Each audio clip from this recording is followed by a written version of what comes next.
Hello everybody, and welcome back to the Traveling Cookie. First of all, I hope you all like the new scenery. It is actually my room. I'm turning it into a small studio so I can actually work on these videos and have a better quality with the audio as well. Last two videos have been a little bit echoey for my taste, so I'm not going to be doing my videos there anymore. Nonetheless, we're going to try out this new awesome place. So today in this video, we're going to be talking about the college life. Now, in the past episode, we talked about all the bullying that happened throughout high school and what I finished learning about that, right? Now, for a lot of people, when you get out of high school, you see college as like a new experience and a new life, and yes, that is true. But college was also for me a new start. I could start being the person that I wanted to be. I could be whoever I wanted to be during that period. And I decided to do redesign, to actually redesign myself to be a version that I'm more happy, that's more true to who I am.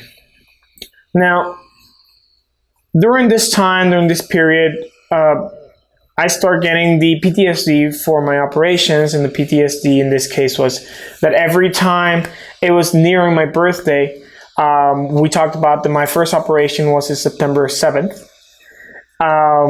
Well, every time that it's near that period in September, I start feeling pains. I feel a very sharp pain, as if someone was digging a knife in the back part of my ear. This right here is where I was operated, and I received a very sharp pain from that.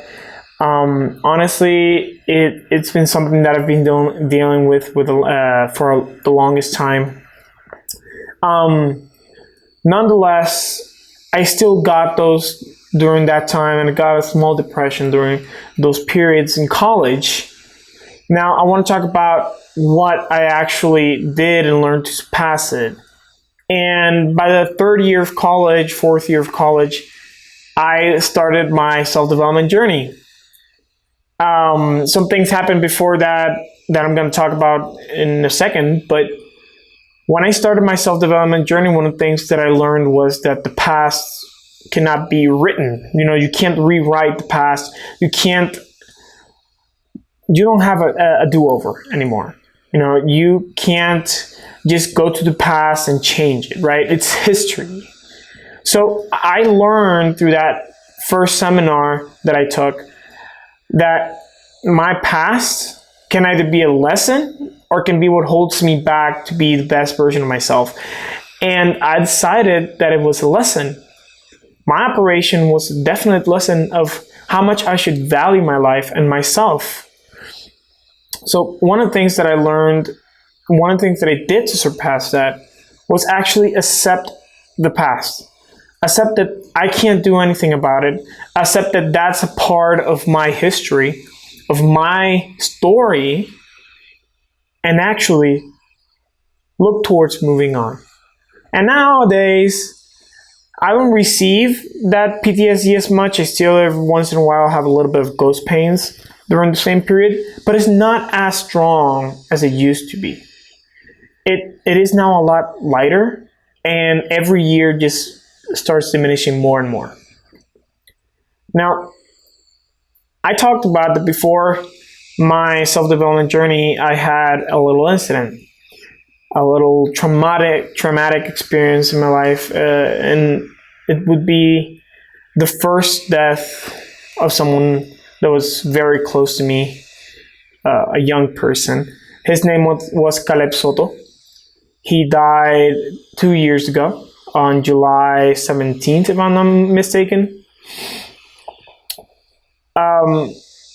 What happened during that period, I was in college, and this was one of my biggest regrets. When I was in college, I was so focused on my studies that one day I received a call from him. And I decided not to answer just because, I was studying and I needed to concentrate for an exam. So I didn't answer the phone. Next day, I start calling. I call, no answer. I said, well, okay. Caleb was a person that had been suffering through depression for many years. His mom died when he was 2 years old. And he had an addiction to drugs, heroin, crack, you name it. He had a very strong addiction to drugs because of his codependency to them, because of his depression. And one of the things that happened during that period before he died is that I remember one time he was extremely high. I don't know on what substance, but he was very high, and he called me crying. So I went to his house to talk to him and kind of listen to him.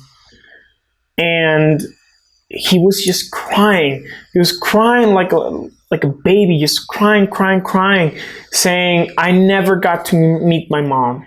I never got to meet my mom. He was so destroyed because he wanted to meet his mom.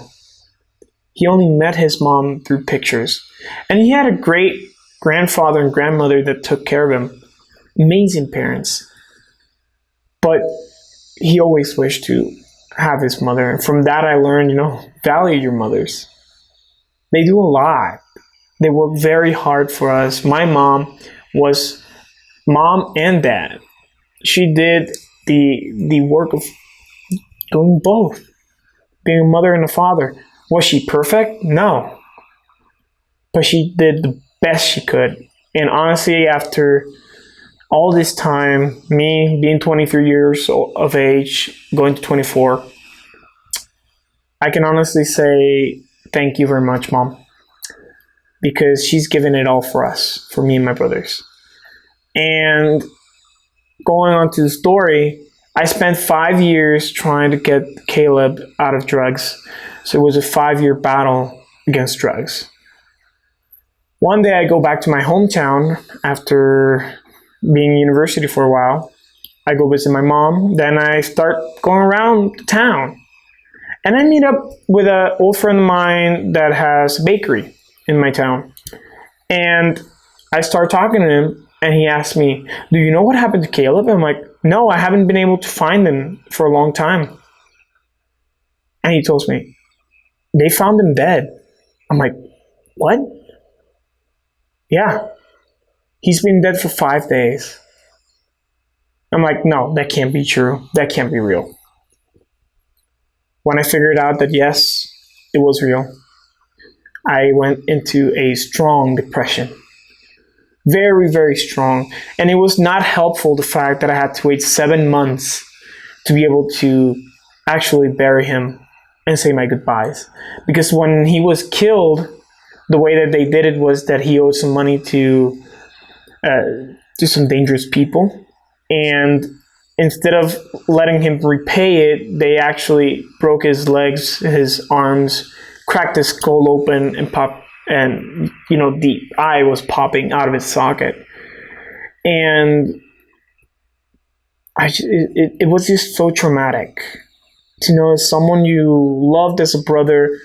He was like family to me, and to see someone that I cared so much about and have died at such an early age. He died at the age of 23. It was very traumatic for me. Very extremely traumatic. I wasn't able to actually bury him for 7 months because forensic sciences in Puerto Rico had his body, and they were actually studying the body to kind of see what details they can take out of the crime. Well, it took them 7 months, and then I spent 7 months just regretting that last phone call, of not accepting that last phone call. And it was just so painful.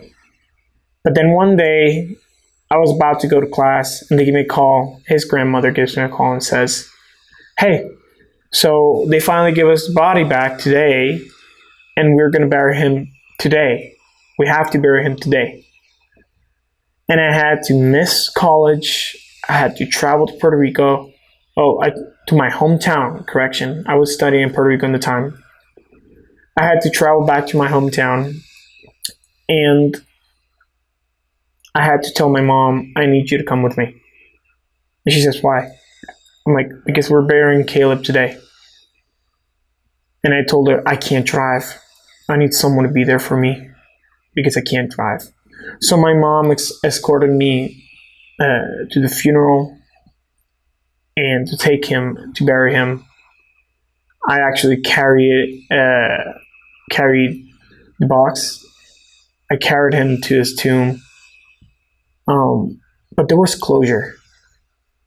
Having that act of actually saying goodbye to him gave me closure.